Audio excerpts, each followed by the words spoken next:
आवाज जास्ती गणपती बाप्पा मूर्ती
दिव्या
गजानन बाबा दया सागर कृपा करी मनवारी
काय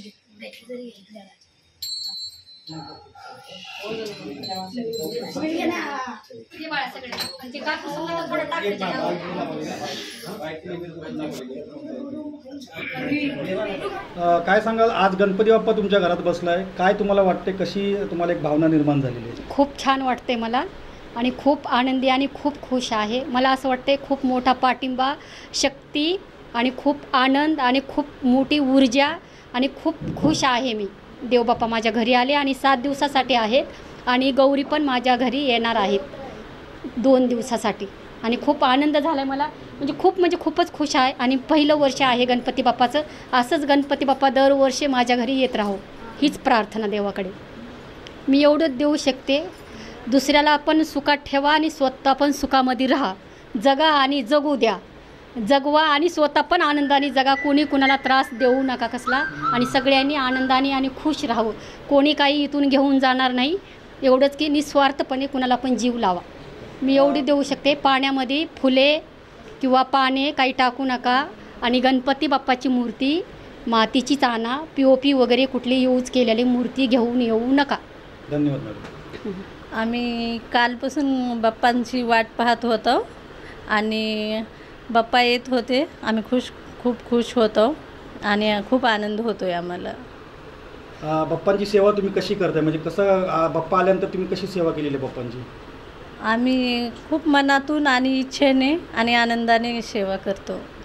खूप आनंद झालेलो आहे. मी आज खूप मोठ्याने आरती घेत होतो तेव्हा पण मला खूप आनंद होत होता आणि मला खूप खुशी झाली की गणपती बाप्पा आले तर आपल्या. काय इच्छा आहे तुझी गणपती बाप्पाकडे? कायची इच्छा आहे की? असं काही इच्छा तर नाही आता, पण असेल तर नंतर बोलेल. आता काय इच्छा सगळे मिळून मोठ्याने आरती घेताय तुमची बच्ची मंडळी, तर ते तुम्हाला असा कसा उत्साह येतोय, कसा तुम्हाला एनर्जी कुठून भेटते काय माहिती, पण एनर्जी कुठून तरी भेटते, देवाकडून भेटते का काय. मग हीच एनर्जी कायम राहावी अशी वाटते का नाही तुम्हाला? हो कायम राहावी. गणपती बाप्पा बोला, गणपती बाप्पा मोरया, मंगलमूर्ती मोरया.